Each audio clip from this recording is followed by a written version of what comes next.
Yo ho ho! What's going on, boys? This is Grim Reaper bringing you One Punch Man. Not chapter 180, not chapter 185, but chapters 181 through 184. Now, yes, because of scheduling issues and other situations, we did have to reschedule or if not skip a chapter or two, but we're here for it. We're going to cover it. We're going to be summarizing everything. These chapters did pack quite a bit of information. In particular, the last chapter, 184, was very, very informational and pivotal to the storyline. I personally enjoyed it. I'm glad that we've finally completed the Tatsumaki versus Saitama encounter. But there are a multitude of opinions, not just mine. Please leave your opinion about the span of 3 chapters we just went through in the comment section while we listen to what Satsuki and Sundown have to say. What's good, boys? Yo, yo, yo. Good to be back. It's been maybe a few months from the last podcast, but glad to be back with the boys and to cover a pivotal chapter like this where I think it serves to be a big turning point in the series. There's a lot to talk about.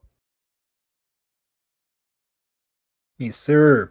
It has been a while. I think I've been away longer than all the rest of the guys. So hello, everyone. And yeah, it's good to come back to this chapter because I feel like the main thing we learned in this chapter is something we might have mentioned a couple times, like possibly happening in the future. So it's nice to see something like that coming about. But we'll talk about it as we get through it.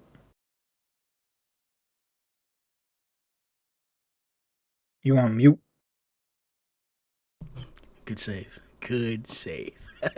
Now people are gonna get on my ass for that. Now that you mentioned that, so One Punch Man 184 illuminated the fact that not only is the association actually going about their recruiting process, the issues that we had been looking at from chapter 47 about not having enough heroes around has continued to persist, or has persisted. And we're now at the point to where they're recruiting other kinds of individuals just randomly that have potential, but we haven't seen it yet. And lo and behold, they're being denied because of competition amongst the hero industry. Something that we've never heard of before. Sundown says that he can recall us discussing it or possibilities of it. I don't remember that, but we've talked about a whole lot, but we were predicting everything. I think we might have. So when we were talking about the ramifications of Tatsumaki, we might have suggested at some point that there might be a decline or even an abolishing of the Hero Association, moving on into another organization. So this is kind of along the same lines. It almost is the exact same lines because the reasoning that at least Axel had in the chapter was primarily because of the outdated tactics of the association, as it were. So I guess that'd be a good point to start or elaborate upon. How do you guys feel about a potential new hero association? This has the potential. There's a lot of different ways this can go. First and foremost, I'll go with what could be the underlying conflict that comes about with this. The Hero Association may end up having so many people deflect into this new organization because what you now have is if you look at it in sports, you have a whole different league. And because you have some people in the Hero Association that may be disgruntled for whatever reason, it could be because they don't feel that the Hero Association represents their brand of justice, or that they feel that their rank isn't proper to what they actually are.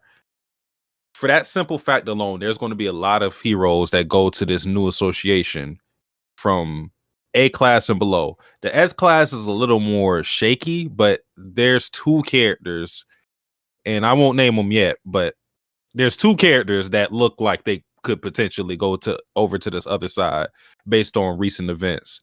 So we could have a complete divide within the Hero Association. Name them. Child Emperor, Boy Foy. Whoa. I was not thinking about that at all. Are you saying that because of what happened in the chapter, or? Well, Boy Foy directly because of what happened in the chapter, because he was watching them talk shit about him, about how they put so much money into what he built with his with this base, and he was watching that as they said that. So that there's potential right there. With Child Emperor, he also dug into the Hero Association to kind of see what was going on with the shady business that they have. So with Child Emperor, that's a little more of a long shot, but I think Boy Foy is definitely getting out of there. I do. Okay, so. I'm gonna let you go, Sundown, because I was questioning what you were saying, Satsuki, but yeah, it's kind of hard to tell exactly what's going on here. Because I was almost saying that, like, it almost looks like they're talking in the background of the panel, and Bofoi is just watching the footage of the Tatsumaki Saitama fight. But I would not be surprised if he also has audio. Like, that wouldn't be surprising at all. Yeah, so Bofoi definitely had, like, he was listening in on the conversation from what I understood. So I wouldn't be surprised. I didn't actually think about it, but Satsuki makes a good point where Bofoi and Child Emperor could sway a little bit. The obvious one at the end, which I think was placed there just kind of because of the way the chapter was Genos as well, where Dr. Kuseno's asking him directly, like, "Ooh, are you thinking about it, dude? Are you gonna go?" But I thought the reasoning for it was quite interesting as well, because we saw that nice little infographic, the corporate infographic of the approval ratings for the Hero Association skyrocketing, and then the applications lowering, or the applications not increasing in that same kind of pattern. And then we had that, what was his name, Axel? Yeah, leader of the Hunters, a vigilante group. That's the Axel guy. And he actually presents a couple different reasons to that scout. I think her name was Shizuka. And a couple of the reasons were that he feels the way the Hero Association treats the heroes is a little bit like a commodity. Like, oh yeah, they're just there. S-class heroes are kind of treated well, but S-class unstable, injuries mount in the lower classes. He would be essentially, she offers him an S-class role here, but I assume because of their specific division that she was offering, they would just be part of that injuries mounting in the lower classes. So it seems almost like she or he and other heroes, potential heroes, are against the Hero Association because they seem to just be churning heroes out. So they've got a hero society which they've kind of played a part in creating, but they're recruiting people. Those people are getting clapped, and it's kind of that rotation, and only the S class and A class really are surviving.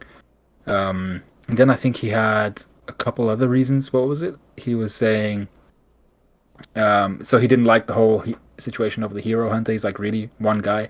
And then he even mentions the fact that they're using donations ineffectively. So I thought that was a pretty spicy one, because we already know that there are people on the Hero Association kind of board who are already shifting their favor towards this new organization. So it sounds like there's been some internal kind of propaganda and even external propaganda that these guys have created on the board to create this new organization, and that's part of what Axel and that Raiden guy, that sumo guy, they've kind of heard this propaganda, and because of that they're starting to move over. And then you have the internal guys, the S-class heroes, who are aware of the shady business that the Hero Association is conducting. We have all the lower heroes as well, who saw that there were monsters being stored on that like B14 floor, whatever it was, and even they're now going to question what are the Hero Association's intentions, and would they switch as well. So I feel like the reasoning and everything was really important, and that's kind of what this chapter was setting up, that there's actually a lot of reason to not stay with the Hero Association, but then it depends on the benefits package the other organization's offering. So,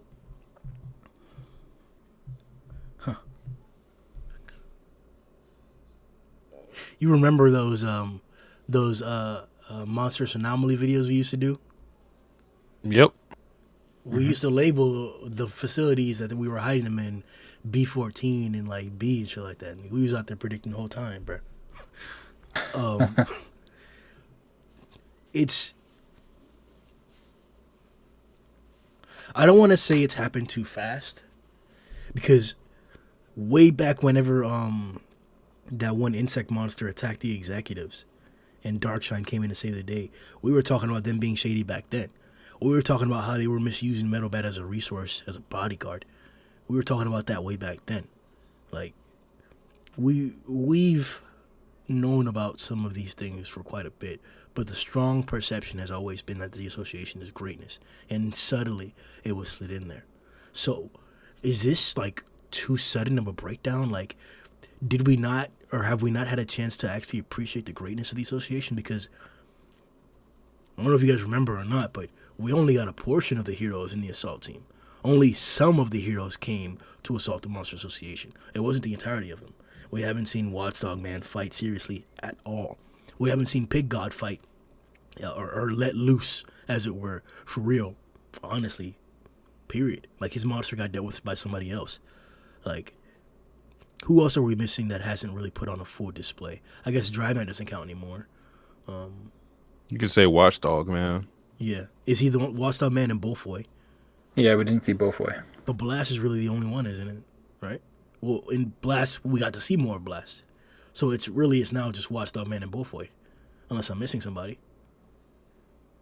Yo, we haven't seen Watchdog Man in like, it's been years, bro. It's really been years, bro. Like, I was under the assumption that we were going to get at least a chance to get these guys putting in some more work for a second big arc before the corruption of the association or some big factor that would change the status of the association would come to the forefront. So are we wasting hype and potential for the Hero Association, or like, are we naive to believe that they would go down so easily? I mean, this whole thing, this is going to sidestep the question a little, but I'm gonna go back to it. This whole thing is super interesting to me because I wonder how the public is going to react to a new association, being the Hero Association. I wonder how they're going to separate themselves from the Hero Association. Is it going to be like where they're promising that they'll actually be focused on helping people, or what exactly is this new association going to do to separate itself from the Hero Association? What are they going to do that the Hero Association already isn't doing? And that kind of goes back to like why some of the people would deflect. Like I said, it could be because maybe they think they can make more money in this association, or they can have a better standing and therefore like social status within that organization. Because I mean, if you jump to another one, your rank is probably going to go up depending on where you are. So I guess like the main point is I wonder what's the morality going to be with this association. What's their focus going to be?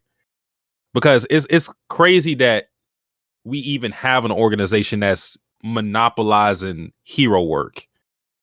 When you think about that, that's why I think Axel had a huge point in what he was saying, because he was just a vigilante with his boys doing hero work for the sake of hero work, and that's why he was so opposed to the Hero Association, because he sees them as these money grubbers that just deflect their protect their bottom line. So yeah, I wonder what we're going to focus on with this new association. Yeah, that's a really good point. I wonder what what's different about this organization. What have they offered to these guys that makes them feel like it's more honorable? Well, we think it's honor. It might be something completely different, but what makes them feel like the Hero Association is not worth going for, and this new one is worth going for? I'm wondering actually what did Raiden say about it? Did he mention any points about why he said no? Yeah, I'm about to. Says the Hero Association just won't give up. A few scouts even came to see me during the tournament. I'm certain I told them I had no intention of fighting for them. Blah, blah, blah, blah, blah, blah, blah, blah. I don't think he actually gives a reason. He just says there's a new organization that's going to raise its flag. Yeah. That's about it. Yeah, I made a commitment We already.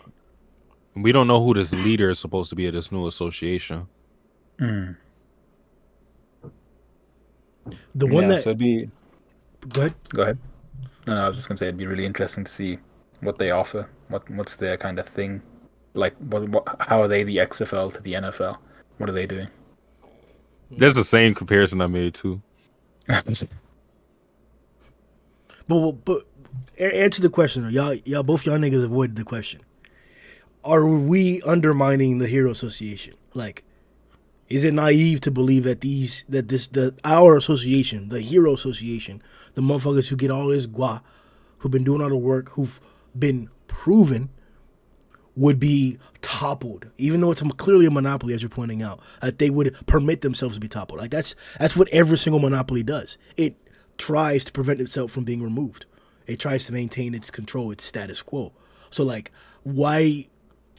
Because they're having trouble recruiting a few niggas who look cheeks. Like, it's not like we got flashy flash type niggas out there, blast looking type niggas out there, atomic niggas looking like atomic out there. That's not what was the case. We got a big fat sumo nigga who we don't know how cock diesel is. I have no reason to believe he's stronger than Pootie. And then we got a nigga on skates, bro. There's a nigga on skates that Murata drew. Did y'all know that? Murata drew a nigga. I don't like a design. I'm like, come on, bro. You can pretend to me that you're gonna give him the S class rank, but I'm gonna need to see that first.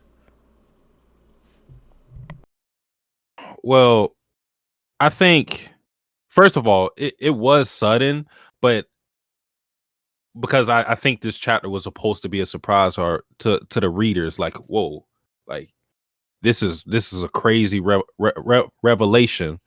But I do also believe that there was a lot of steps to get here, because we've been talking about the Hero Association being a lot of people having issues with the Hero Association itself just being a little shady. So I feel like this was a long time coming in a way. Now, when it comes to them potentially having some downfall or anything like that, I think the main issue is inherently this wasn't even supposed to be a money making business, because you're monopolizing heroism. That doesn't make sense. That should be an oxymoron, right? You're putting a price on something that should be a selfless action. So I think because of that, they're going to see a lot of issues and a lot of deflections. And because the Hero Association, from what they've shown us in these past, what is it now, like 10 chapters or so, with this new hero base and wanting to protect all these, the rich people, they've shown us they paying us, they get the special treatment. So it's not their what the Hero Association may have started off as has lost its way. So I think that's the reason why we may see a little or a shift in power with this new association. So I think the minute they started like putting a price on the heroes and basically making them glorified bodyguards is where they started this where you could see the cracks in their armor.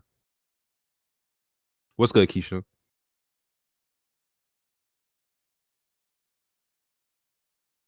Yeah. So yeah, I think I agree with Satsuki in the sense of there are a multitude of reasons why for starters, the new competition might not actually make it out, and why the Hero Association, there's like reasons for why people wouldn't want to continue to have trust in them, like the whole thing with saving everyone who's rich basically in that new A city, as opposed to general heroic work, selfless work. Sundown, hold that thought for 2 seconds. I gotta do this before I don't forget. Shout out to Ferds, Marshall, Hiatsu, Ijiro Masar, Morgan the Guy, Yoshi. Thanks for coming through, boys. We back. Sundown, please continue. Yoshi, I like that guy. Or girl. You get. Or whatever else. I don't know. It's 2023. But yeah. So now, in terms of toppling the Hero Association from the perspective of this new organization. I think there's a misunderstanding. I don't think they're just going to come out and just straight slaughter the Hero Association. That's not usually how competition works, unless the original organization is just booty. So the Hero Association, we just saw in this chapter, their approval ratings have gone straight through the roof. People are like, oh yeah, I like them guys. They should save me some time too. So I think from an approval standpoint, the Hero Association is the strongest it's ever been. But now it depends on, once again, what is this new organization offering that the Hero Association isn't? And we already know from this chapter alone that there are people on the board of the Hero Association who are shifting allegiances, who probably, like Satsuki was saying, this is something that's been in the works for a long time. These people on the board have been funding this thing, have been at least pitching or sitting on the meetings of this kind of concept, this idea of this new organization for a very long time by the sounds of things. So now it depends. It's like, if people on the board are going to shift allegiances, how much funding will the Hero Association lose? Are they going to like just completely switch sides? So then, depending on that, we'll have to see how the Hero Association deals. Like, if it's a really big member of the Hero Association, what happens then in terms of like a really big board member, like a really important one? What happens then? Is that an immediate power shift? And then it depends on the heroes at the moment. The heroes who are probably being treated the best are the heroes who are in a city, so like A-class heroes, I think, and the S-class heroes. But then everyone else, what will they kind of perceive this new organization as? Will they see it as, that's my ticket to get into like their A-class or their S-class? Like Satsuki was saying as well. And then people outside of the organization, like, you know, the heroes who are kind of upcoming, for instance, the Suiryus, all those types of characters. What will they see in this organization? Will Suiryu see kind of, actually, that's the type of organization I would join? Or would he join the Hero Association because he knows Saitama's there? But will Saitama shift because Genos is thinking about shifting? So things like that. So nigga, imagine really a draft day, bro. Nigga, imagine you out there trying to draft Suiryu, bitch. Bro, nigga, yo, like, bro, you were going off. Like, every third word, a new possibility popped into my head. Like, the potential of this plot line. Like, I had to end the review on that point itself, bro. The potential of this plot line is substantial, bitch. Like, you started off by pointing out that maybe, or most likely, and I agree with it, this is not going to be some like type of head-on confrontation amongst the two organizations. Not only not physically, but maybe even not even in any other aspect. We're talking about reducing the capabilities or the resources or the success of the association through competition. So the first sign that actually what it really actually means is the high approval rating but low to no new applicants doesn't mean that something else is like wrong with the association. It means that they are occupying all the new applicants. There isn't anybody else to accept because everybody else is going to this new association. So if that's the case, then as you pointed out again, what about Suiryu? Are is it to the point where if these two newcomers who we don't know anything about are willing to disregard the offer of this new association in contrast to the offer of our association, then it is a very valid question to ask. What is the new association offering? Why would a nigga like Suiryu say yes to the new association and no to the old association? Like, and it's not as if I'm trying to like give a side. I'm just pointing out a lot of the highlights that Sundown just mentioned, because at the end of the day, bro, we really could get a draft day type scenario. We really could get a whole chapter where we see a bunch of these star heroes showing out. Just showing out, bro. 4 to 8 pages of Suiryu doing that thing. 6 to 10 pages of somebody else doing that thing. Another 5 pages of somebody else doing that thing. Followed up by another 6 pages of a fifth or fourth individual doing that thing as well.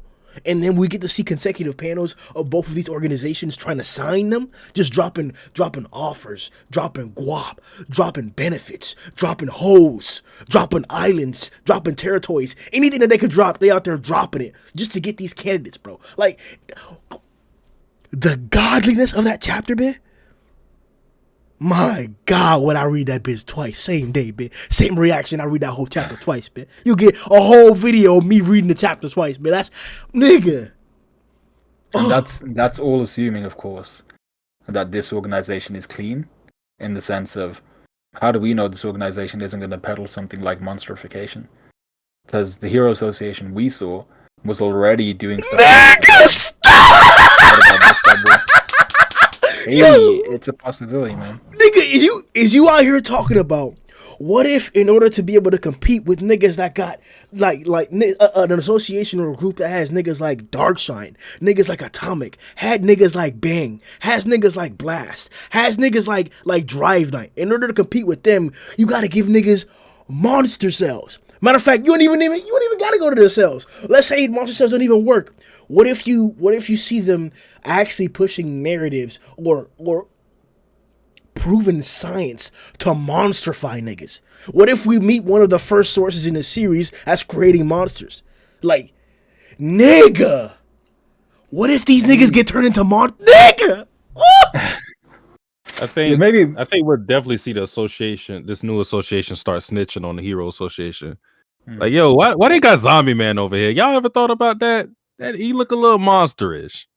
We definitely gonna see some people, especially with new heroes coming in there. Then they'll be able to tell certain things that's going on in the Hero Association. It's going to be a bit propaganda war, probably. There's so much competition and so many different like avenues. Like, again, I have to reiterate it, bro. The potential of this storyline is substantial. Before we continue to expand upon that idea, though, our old boy Kishin has returned. What's good, Kishin? Hey guys, sorry I was late. All good. No worries, bro. We're about to continue talking about what Sundown was dropping, but how did you feel about these consecutive chapters and what Sundown was talking about, bro? Overall, a good flow to the start of what could be a very substantial arc. You know, given that we just left the biggest arc of the franchise so far. A rival hero organization or hero organization, as you guys were kind of mentioning. I didn't even necessarily think about the whole monsterification angle of like, hey, you want to be a hero? You want to be strong like those other guys? Well, take this super steroid.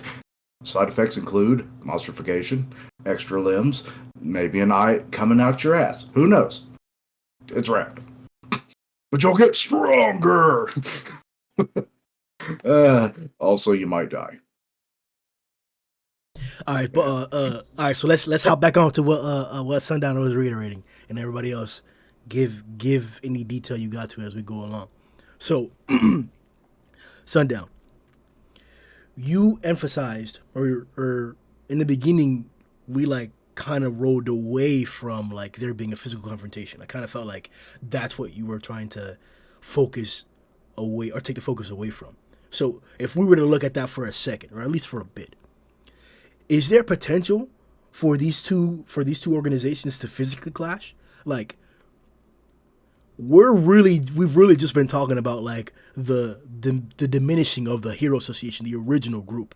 But could we see some physical like competition? Like, and I'm not just talking about head-on fighting or some sneaky shit, but I'm talking about some like, what if we're out here setting up scenarios where the original Hero Association is failing, and then the new Hero Association comes in and saves the day, all clapped and shit. Some pre-orchestrated type scenarios. Like, what types of things come to your head whenever we consider these two organizations clashing physically?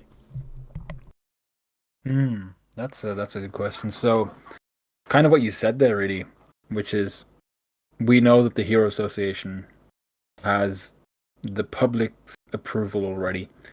So, depending on what this new organization finds, is like, what are their key performance indicators? What are their KPIs? So, if they're also looking for approval ratings, because we know that, let's say, if 100% of the applications were going to the Hero Association because they were the only Hero Association around. Now that's been reduced to about, let's say, 50%. So now 50% is going to this new organization, 50% to the Hero Organization, or Hero Association. But the approval rating of the Hero Association is still sky high. So if this new organization wants that approval rating, or wants a really good approval rating that combats or is at least competitive, then for me, it would seem plausible, depending on, of course, if they're an actual hero organization or if they're an actual hero organization. they could very easily plant monsters, other types of beings, terrorists, whatever it might be, and have, let's say, A-class heroes, B-class heroes. So basically the lower class heroes that they know won't be able to deal with, like S-class level stuff. But let's say if they release like a wolf or a demon level threat, if they plant that and orchestrate it in such a way where the hero organization is or the heroes from the Hero Association are at a disadvantage, and then their own heroes, the new organization heroes, come in and clean it all up and perform an amazing job, then the public suddenly starts to lose trust in the Hero Association. They start to build trust in the new organization. So that's how I see it. If they're like shady characters, we don't know if they are. Who knows? Could be the case. Do you think there's a possibility that they may, in an attempt to kind of glorify their heroes, intentionally misclassify monsters? Like a monster that would be a way lower rank than a demon. They just go, oh, that's a demon. Low key. He could be a demon. He sounded like a Discord nigga. Demon. Because it could get that far depending on how, because if they're pushed to that level to where they believe that their heroes are going to leave them and they're going to be losing out on a lot of money, it could come to a level of extreme propaganda like that. We already got it on a small scale with this recent chapter 184 with the commercial that Tatsumaki did where they made her look like this idol. I'll twist you. Wink. So, bro, it could get real bad out here. Yeah, dead ass, bro. On God, like they already got that shit going on with Flashy, bro, and other niggas in the association, bro. Like that nigga ain't ranked 13, bit. Like that nigga should be ranked like fucking 16 or some shit like that, bro. You got all kinds of misrankings all the time, bro. Like not only with monsters. So like, imagine that shit, bro. Of course, that could likely be the case. Kishin, were you about to say some shit, bro? No, I was just slightly interjecting. Please. No, you know how I am. I just, if something funny pops into my head that goes along with the conversation, that's what I do. Yeah, I think it's also, I'm like, I've mentioned this like 2-3 times already, but I'm really interested in who on the Hero Association board is funding or is interested or has switched sides to this new organization. Because we've been introduced to this, who is it? What's his name? McCoy? The eye patch dude? Yeah, McCoy. Yes. Were we introduced to him a couple chapters ago, or has he always been there? I feel like it was only a couple chapters ago. Well, bro, that's what I'm trying to figure out. I'm gonna go to the wiki because I feel like he's been around for a while. Yeah, I feel like we've seen him before, but has he ever been named? Named, I'm not sure. Yeah, probably not named. I'm pretty sure he was like in a chapter before this arc, but I'm thinking like way in the beginning, but I know. Oh, hold on, let me just pull it up, bro. I feel like his name doesn't pop up even in the wiki. Maybe real? it's not Mr. McCoy and it's just McCoy. Manga debut is it's in volume 7 when we first see him. It's in the chapter Pork Cutlet Bowl. Whenever Saitama was helping the police station or whatever, and he took the police outfit or whatever, I think it was. That's when we see him, I guess.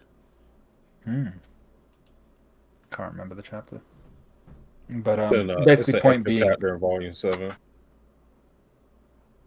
I'm looking for it. If I find it, I'll post it in the for the people. Yeah, it's one of those bonus chapters. Whenever Saitama fought the nigga with the big buff nigga that looks like a plumber or some shit like that. Oh, the one that came to attack the police station. Yeah, I remember. Sundown, please continue. Point being, depending on who it is in the Hero Association, we've already seen our boy McCoy being threatened by Fubuki and her group because they've hacked into their systems. Their systems have really shit encryption. So they managed to pull all this kind of stuff, saying, hey, we managed to find this stuff on y'all. And he's like, oh, what do you want? All right, so based off of that, who's to say that whichever members of the board have translated across to this new organization haven't gone with their own stuff, as in like their own material on the Hero Association, A, to bring them down, but B, what if they've got videos on people like Saitama, on other things that we've we know that Beaufoy and Child Emperor have seen. Maybe not Child Emperor, I'm not sure. He was reacting to something. I'm not sure what he was reacting to. I think he was reacting to Saitama. But if they release something like that and they show, look, all these A-class heroes are getting their ass clapped by Deep Sea King, and then this one bold guy came and one punched him, then once again it's like, what will happen to the approval rating? What will happen to the applications, stuff like that? Nigga, so I'd like to see. Are you trying to imply that what we've been seeking this entire time would be used to destroy the very thing that he inspired? That Saitama would be not only the creation, but the destruction of the Hero Association itself? Hey, that would be poetic. I didn't put it like that, but that sounds kind of cool, though. Like, he was the inspiration for the Hero Association, and he would be the exact motivation or the principal catalyst for its disbandment or abandonment. Yeah, well, that's one example, right? There might be a whole multitude of other things that have been recorded. For instance, what if they actually release video on Tatsumaki actually just wrecking this whole A city again, but showing that there were no monsters there, showing that she was actually fighting this A-class hero? Would that drop her stock? Because they're like, actually, why is Tatsumaki fighting against this A-class hero? She was like flinging civilian cars and stuff like that around. Imagine if that type of stuff got out, even though they thought they were in the clean. That's a setup, bro. We're talking about some association nigga defecting, bro. That's a setup, bro. Sundown. Why are you possessed, bro? What's going on today, my nigga? Like, did Murata talk to you, bit? Are these chapter notes, my nigga? Like, are you spoiling, bro? You read the webcomic, bit? What can I say? It's the Asian blood in me. This nigga, bro. This nigga, yo, bro. If y'all haven't read that if y'all haven't read that chat that I posted for the people, y'all gotta look back at it, because McCoy is McCoy is a villain, bro. Yeah, McCoy is a villain, man. Basically what happens in the chapter is well, I can't summarize the whole thing, but the police are asking for the Hero Association's help, and he's basically keeping their resources, holding it hostage, and he's forcing the dude to say please before he does anything. Yeah. I remember that thing. That fuck, nigga, this nigga McCoy stupid, bro. For a few more minutes. Dog, this man is. Nah, man. You think it could be a inside job, possibly? What could be an inside job? Oh, like him creating this new association, bro. I'm about to reread this chapter and drop facts just like you did, bro. Cause nigga, like, this nigga said he's like ... So, this nigga dirty, bro. This nigga McCoy dirty, bro. Like, bro, like, that man is evil, bro. Hell no. Oh shit, it's chapter 37.3 or whatever. That's how they have it. I guess you want to search that up, but that's the name of the chapter. It's if y'all want to search that too, the name of the chapter is Pork Cutlet Bowl. Damn, bro. I mean, it is crazy that it was his plan to do this. Like, he's a catalyst of it. Like, they even congratulated him for, like, good job. So, like, he has the advantage there. He has the leverage, yeah. There has to be some reason why him in particular is the character that we keep focusing on now with this arc. Yeah. Because he's the one that was negotiating with Ibuki. He's the one that is getting a lot of dialogue and focus with the talks with the Hero Association. So I'm wondering if he's like this shadow leader of this new association. Because if we do have a leader of this new association, that may not be the actual guy. It could just be a figurehead. But I don't know. I don't know how far we're going to get with it as far as like the inner workings of it and seeing like who created the new association. Bro, he dirty, bro. Nigga, Nigga, yo, somebody, this nigga said, say please. What? This nigga's demonic, bro. Look at the next panel, this nigga out there sweating, bitches like, yo. Yeah, that man, yeah. And then Kate saved his ass, bro. It can't be a coincidence. It cannot be a coincidence that Kate basically saves the good guys from McCoy. And now this is happening. Maybe there's going to be some correlation there. Man. Yeah, and I think somebody said this in the podcast chat, the live chat. They also said, they also brought this to my attention when I was live reacting to it. But Apollo, when you see his forehead, he has like the little star symbol, star thing. Apollo. And yeah, Apollo, the psychic guy that Fubuki attacked the association. Yeah, trying to get. Oh, that was his name, Apollo. Okay, yeah. Mm-hmm. Yeah, he has the same symbol or a similar symbol as what McCoy has. McCoy has with his eye patch. Oh, we clapped.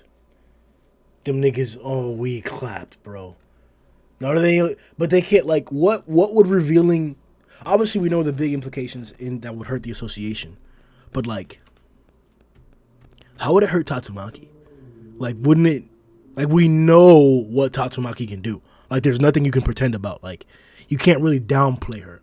You really can't. She was on the news with a big ass force field. Like you can't really downplay Tatsumaki's capabilities. She can show you in an instant too.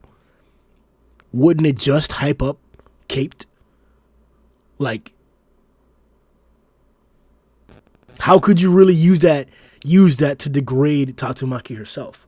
Like, it would primarily, by exposing what happened here within the Saitama Tatsumaki fight, all you could really do is destroy the association. Sure. Aside from that, both of the heroes would only... I mean, Tatsumaki wouldn't benefit, but she ain't getting hurt by it. Like...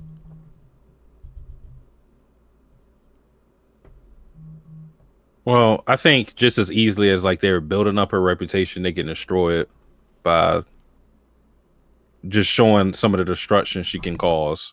Because I think one thing about the Hero Association that they're showing is that they're able to make Tatsumaki look more appealing to the people, because we as readers know she's strong, definitely worthy of being S-class, but she comes with a whole bunch of baggage that a lot of people aren't privy to, because a lot of people just see her as like, oh, it's cuddly Tatsumaki, but that's far from the truth.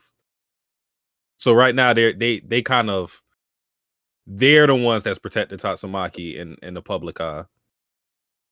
So just as easily they could probably destroy her. In like reputation sense. Of course, they can't really like actually touch her from what we know so far.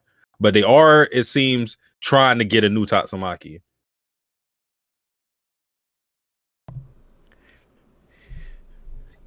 The association was indeed talking about their flaws, or at least this particular issue here.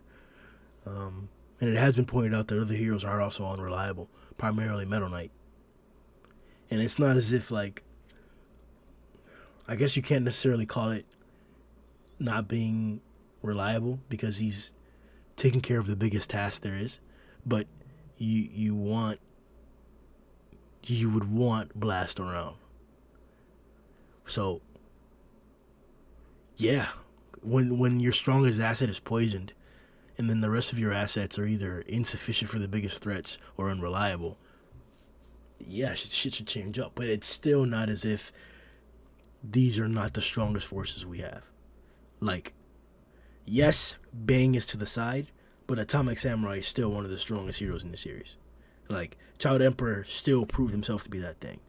Like, Drive Knight did show some of the greatest versatility and now has gained incredible intelligence after this fight. Pooty Pooty has been improving since the beginning, and he can get out of jail anytime. Like, Pig God has some secret power. Like, we have, at least for now, the advantage in terms of potential threat. Like, the potential threat we could pose is much greater than what these two potential recruits that are committing to this new organization, like, even feel like they would present.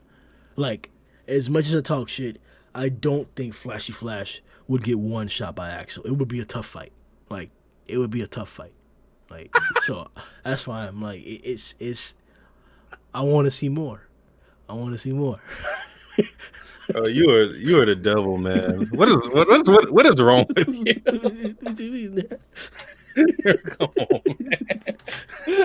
This man started off the podcast saying, they just giving them S class. We don't even know. And then you go from that to it's gonna be a tough.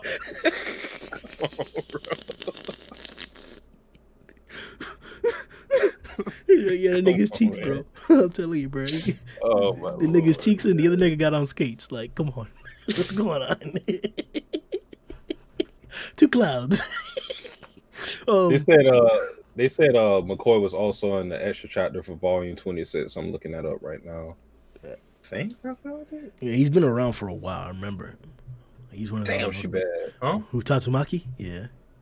Nah. I just totally forgot him. Yeah, bro. One Chicken Hero Association. That's where you see all the hoes, bro, in the side chapters, bro. The association got hella hoes. Side chapters got hella hoes, bro. Like, that's where the hoes be at, bro. Kishin. Tatsumaki versus Saitama ended, and one sign of growth in 184 was her taking on the commercial. She reminisced to him whenever she considered disregarding this opportunity here, and she took advantage of it to show them what the standard needs to be for the Hero Association moving forward. Are you satisfied that the fight ended? Are you looking forward to what Tatsumaki will change into? It was the fight trash.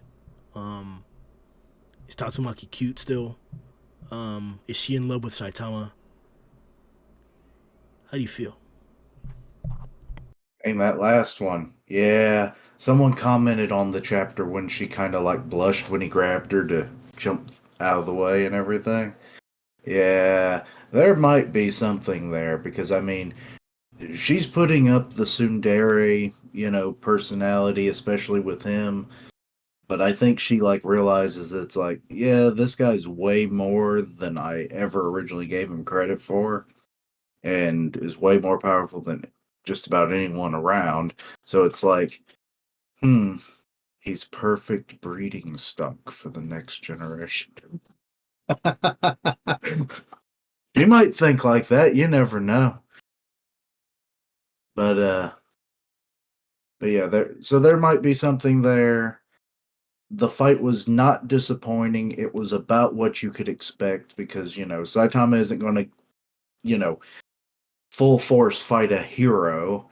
I mean, heck, you actively saw him trying to minimize the damage that she was actively causing. She might have been holding back, but it didn't seem like it at times. They were really pushing a point of, how the hell is anything still standing at this point? But, luckily I don't think people died, but I imagine quite a few got injured in that fight. Let's see. So yeah, not a disappointment. It was an enjoyable, interactive fight. Her view on the values of a hero, it was well spoken. She nailed all the bullet points. Like, it shows that she does, and this isn't the first time that she's mentioned it. I think it was maybe earlier in this post arc, startup arc. I don't even know what we should call this arc anymore, do we? It's not the Monster Association arc, so what is it? Just new arc for now? But yeah, she's mentioned it before at some point, and so she definitely holds these values true, and she hopes that other people that, try to come up in the ranks of heroism are actually going to have those same values, or at least a large number of them. I mean, people are always going to want money, but, greed doesn't always deter, being a good person, you know, you just want money. We all need money, right? So, but yeah. So I like that she laid that all out on the table, and he was like, yeah, okay, you aren't the little piece of shit that I've always viewed you as. But yeah, what was anything that I might have like not ticked off your menagerie of questions? No, you're good. You pretty much hit it all. So next, or we can continue pushing on to any other topic here if you all had anything in particular to focus on. We've hit a lot of the major ones aside from Fubuki. Like, she's got this whole group now that's like motivated, but like, are y'all worried? Let me not even hop on that shit, bro, because to be honest, it's really just about McCoy. Like, Fubuki's gonna fall in. This is about McCoy. Hold on. Before you say anything, because I'm looking at the chapter right now. 167.5 extra chapter for volume 26. So he's in the meeting, and one of this guys conducting research, I guess, on the Hero Association, whatever. He says, talking to McCoy, you made a police force call off a raid on the home of a senior executive by using methods tantamount to blackmail. Does this mean you won't hesitate to quarrel with outside organizations in order to maintain the interests of the association's employees? And then he says, whether you see it as a quarrel or an achievement, that's really just a judgment call, isn't it? To keep the Hero Association growing even further, we had to keep outside pressure at a safe distance, which, considering what's going on with this new association now, is like kind of relevant. That was the weird thing. That's what it was. He was the same thing as Second Guard. That's what I was remembering him for. That he had that devious appearance, but he was really working for the association, like for real. Same instance here. That Second Guard is, he looks devious, but he really pussy like and work for the association. But this nigga McCoy here, he looked devious and he is devious, but it's still for the purposes of the association. So maybe it is incorrect for us to consider him being the catalyst of the destruction of the Hero Association. Maybe he's gonna be the one that by any means, he tries to protect the integrity. Protect the integrity of the association.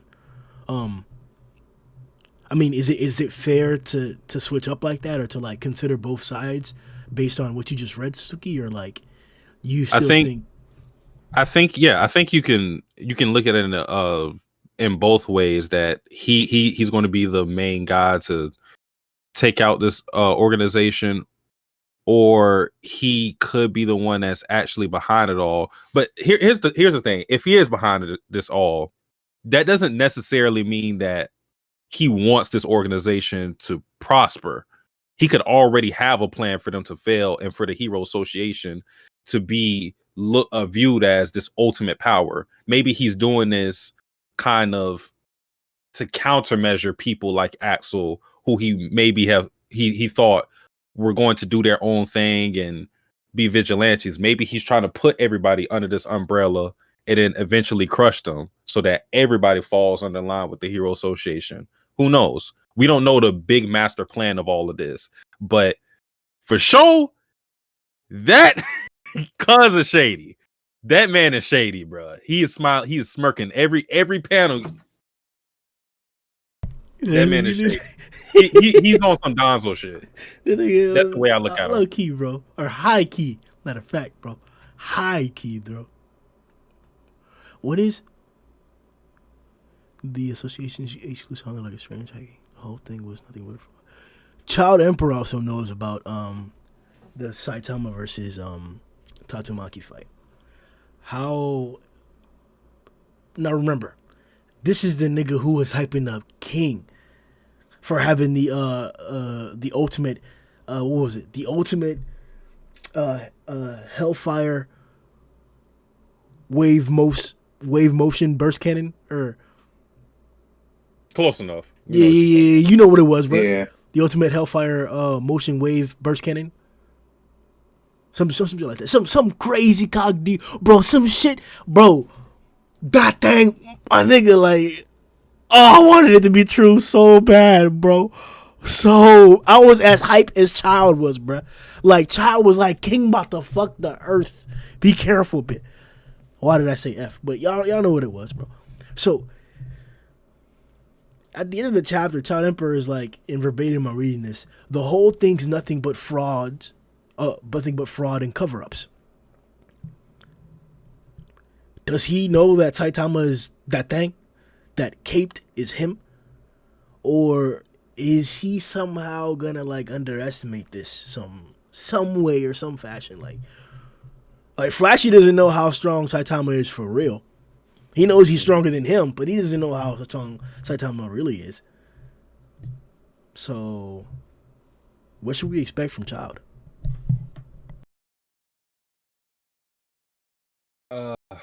Well, I don't know what it's going to be when it comes to Saitama. I think our takeaway with that panel at the end of 183 is supposed to be that he's a little he's disillusioned with the Hero Association rather than thinking that Saitama's powerful. Now, that's going to come along with it if he did see everything that went down with Saitama and Tatsumaki, because they changed location, so he didn't see everything, but he could know a fair amount and think that Saitama's strong. But I think it's more so that he's looking at the Hero Association sideways now because of the information he got. Which, bro, what is wrong with the Hero Association? Like, Sundown already talked about like their encryption. How can everybody hack into their shit, bro? Everybody's hacking into their shit. There's three people.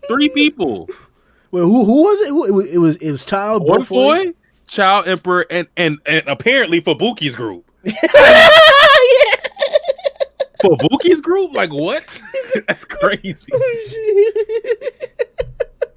Oh shit! You know, it'd be funny if their cyber defenses were also put in by Metal Knight, and he's out here getting clapped by Fubuki's niggas. Actually, you didn't mention, though the context might have been different. Crap, what is he called? Dang. He was one of the monsters. Why can't I remember his name? Homeless Emperor. He looked on their website. I don't know if he hacked into it, but to get more information and went through the website. Or they just post all the relevant fucking bullshit on the website, which is not a good idea. Yeah, I think it was more so like he just found information on like basic information you could find on the heroes. I don't think he uncovered anything that was like that they wanted to keep hush hush. From what that's why I was like, it might have just been the context of it, and it's just been a while. So who is Super Sumo Yokozuna Raiden? Who's he stronger than? Aside from Flashy. Who is he stronger than? I'm not sure, but Aside from Flashy. The obvious matchup for him would be someone like Darkshine. Just because they're both the big, bulky type of characters. I mean, it might go up against Pig God a little bit. You know, pound for pound kind of deal. Could. That's true. Is that stereotypical? We just got that. Matter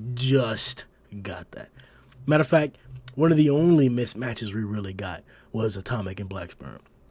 Everybody else was really like, yeah, there was no other mismatch. It was primarily that. So we know Atomic can body niggas even when they up against him. Even when all the odds are up against him, bitch. He's him, bitch. But isn't it stereotypical to say that this big fat guy is gonna fight another big fat guy? Why can't he fight Drive Knight? Why can't he fight Child? Why can't he fight Wadstock? Well, it said they could face off. I mean, we know that Pig God doesn't necessarily have the sumo fighting style. He doesn't really have much of a fighting style other than Nom. Could be interesting to see. Yeah, but I don't know. I don't know how strong this guy is.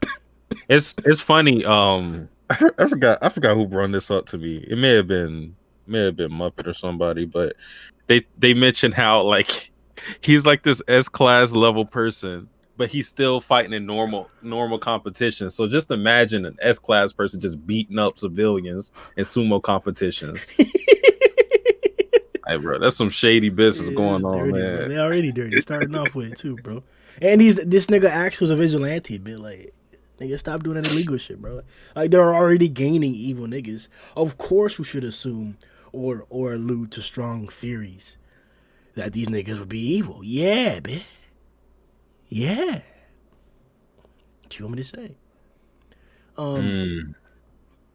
Did anybody have anything else to add about these 3 consecutive chapters? She's a cool cute. You see now, in my review, I did a 3-panel breakdown of her full body. I did not. No, her upper body, and then the cheeks. Look, I ain't draw it, bitch. That's what was in the chapter. I just happened to break it down in 3 panels, but that shit look good, bro. Them cheeks, the upper body with them titties, and then the foot, bro. What's her name again? She's a cool. Shizuku, like she's notable, bro. And look, she didn't even have to dress provocative, like Mizuki, or like some of these other females, like Dos Ass. None of that, bro. She dressed professionally, conservatively, and you could still see them curves in them cheeks, man. Them titties, man. I'm pretty sure when she sat down, Axel was looking at them titties, man. It was bouncing. It was difficult for him to turn down this deal. Difficult. You know why he was talking shit to her? Because she was walking away. You know why he started talking shit to her?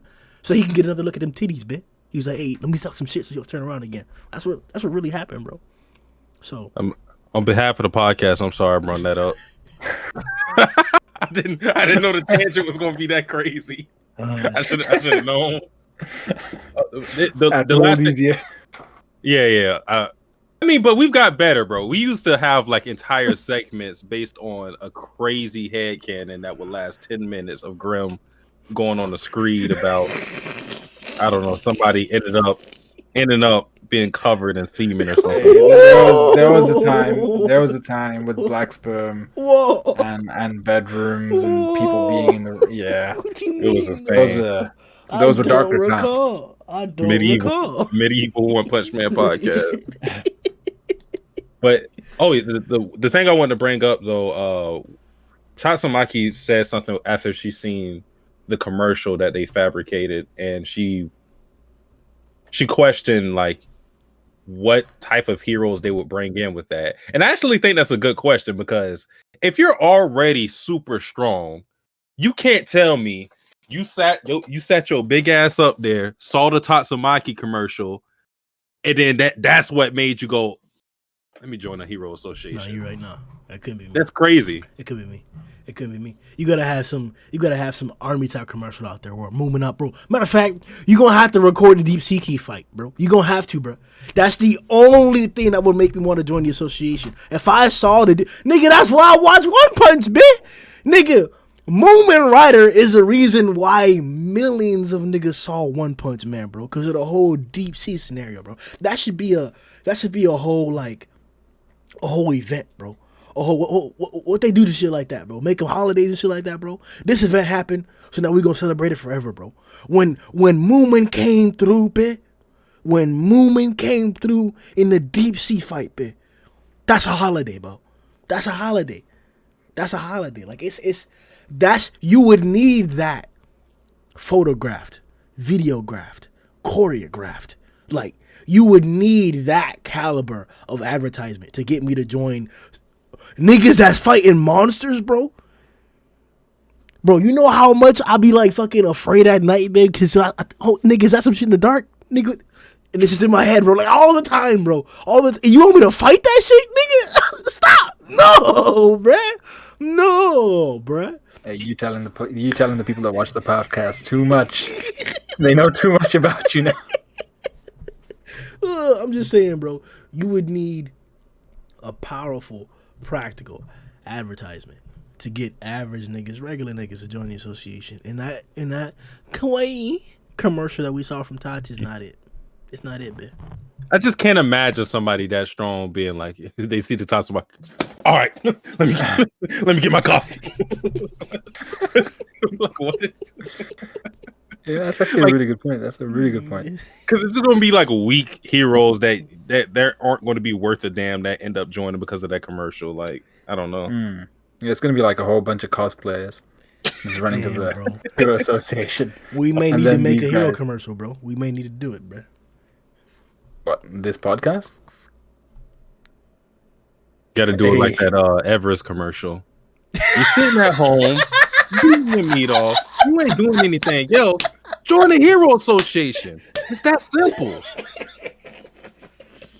Hey, we can't let Grimm have any like creative direction with that.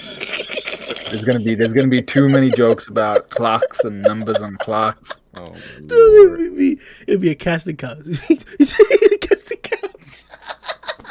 Oh, I did read a little bit of an article. That whole like commentary that she mentions about it's like, why did you use AI to change the footage and stuff? That's actually One and Murata talking about AI taking over art as a medium. And they fucking hate it. Actually, Yeah, as artists, it's really cool that they kind of shaded it in that way, because it has been a big issue. And like, you guys are all over Twitter. You guys have probably seen the artwork yourselves. Where like a year ago, like AI art could not draw a hand and things like that. And now you look at it and you're like, hey, you learned a little bit too quick, Maggie. Like, how did you learn to draw that hand? And it's becoming very, very good very quickly. I mean, it's not like, y'all want to talk about that? Y'all want to talk about that? I want to get deep into it, but I thought it was interesting that it was that was a thing that in the chapter considering current events. Let me present this, and then we'll move along. We love One Punch Man, right? Of course. You guys have read a variety of different manga that have been drawn in different styles. Yep. Have you guys heard of AI Drake? Drake the artist? Yes, AI Drake. Have I heard it? No, I've seen it though. I've seen it circulating. There's yeah, very high quality songs, sound exactly indistinguishable from the difference of Drake. Now, in that scenario, and I'll post a link to this in the Discord of the video or the song I'm talking about in particular. It's called Winter's Code. Now, imagine this very same scenario where somebody using AI has released something and put your name on it. What if that occurred to Murata and One Punch Man? What if while we were waiting for a 1 month hiatus where we hadn't gotten chapter 188 and it was greatness, 187 was greatness, we were left on a cliffhanger, and Murata needed a 1 month hiatus in order to drop 188 because it was going to be that thing, 100-page long release. But instead, beforehand, a multitude of other individuals released chapter 188 of their own variation, and the art was very, very similar, if not exactly like Murata's, because they used an AI that modeled all of its art off of Murata only. How would that affect your perception of One Punch? Things like this have already started happening. So around about that year ago, there was a Korean artist named Kim Jung-gi, and he died quite young. Amazing artist. A lot of the Twitter community knew about him, and I just kind of knew him from afar because I liked some of his work. And straight after he passed away, some people had fed some sort of AI a lot of his work, and it started to redo work, started to make work in his art style, his specific art style, and he had a very distinct style. So then it was like, wait, shit, they've just fed this AI some of his work, and now it's actually doing the work in his style. So it could happen. It could happen where someone's just like, oh yeah, I want a picture of Natsu stabbing dragon in eye, and they'll just replicate it in kind of a style that they fed it, and they'll just add kind of text box to it and be like, oh yeah, I can just add some speech and that's about it.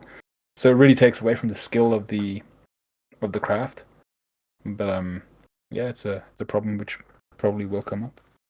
Yeah, that article I mentioned said that certain AI programs you can just say, like, make a comic and then giving it the parameters. So this is not far-fetched.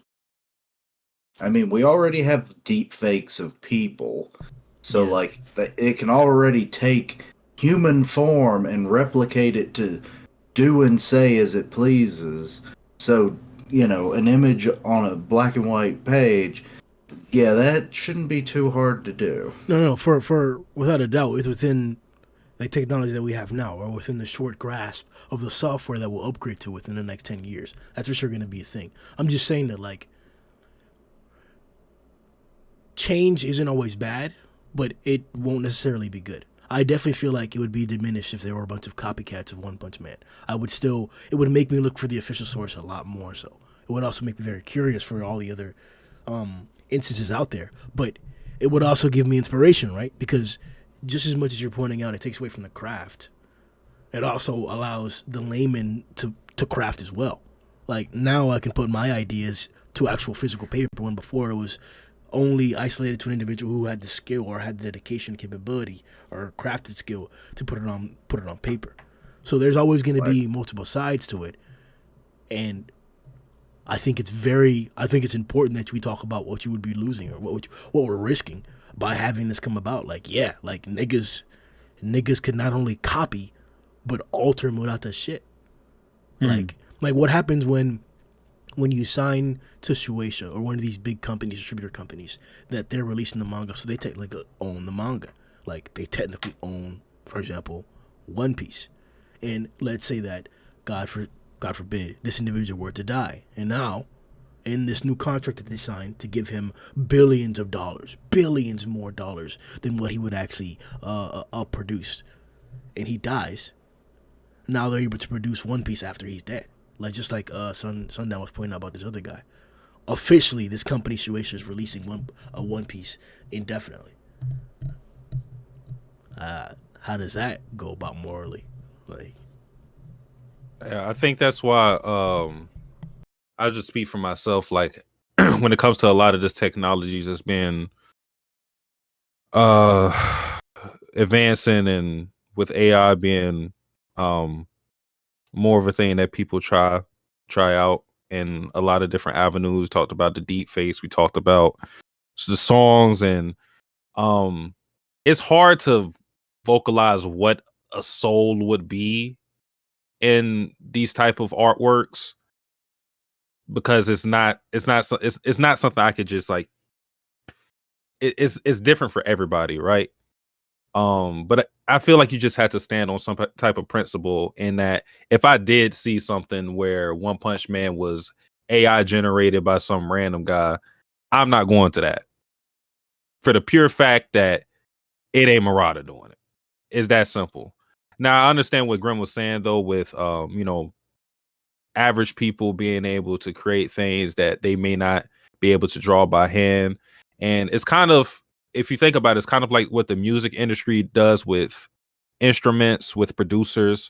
Like, imagine a lot of people years ago, if you weren't able to play an instrument, guitar, keyboard, or piano, whatever it may be, years later, it became that you could do things through like FL Studio, to where it's like computer generated. So somebody that just knew the program can now make beats that they can't play themselves. They can't play a piano, they can't play a guitar, but because they're on this program, they're able to make beautiful sounds. So you can think about it in that way. But I do think it comes to a point where, when it's sort of, when the core of it isn't human, that's when we had to kind of walk away from it. And I think with a lot of this AI generated stuff, I can't go for it. But it's going to get worse and worse because we already opened Pandora's box.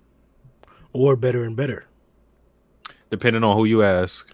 depending on what it is. Because I definitely, it's we're not just talking about one thing here. It's actually crazy that we're able to talk about this invention already affecting our industry. Like, we read manga, like that's what we do, and it's like that shit is in multiple ways. Not even what we see like on the surface. There's a bunch of underlying stuff that this is gonna affect as well. A bunch of underlying stuff. Art in general is gonna be devastated by this, but like the storytelling, man, like.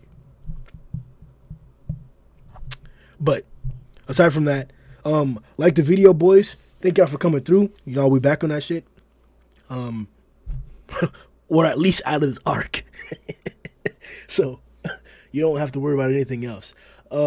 Like the video, subscribe. You know we're gonna be on it for the next one. Check out all the links in the description. Just check out everybody's channels. Everybody should be uploading.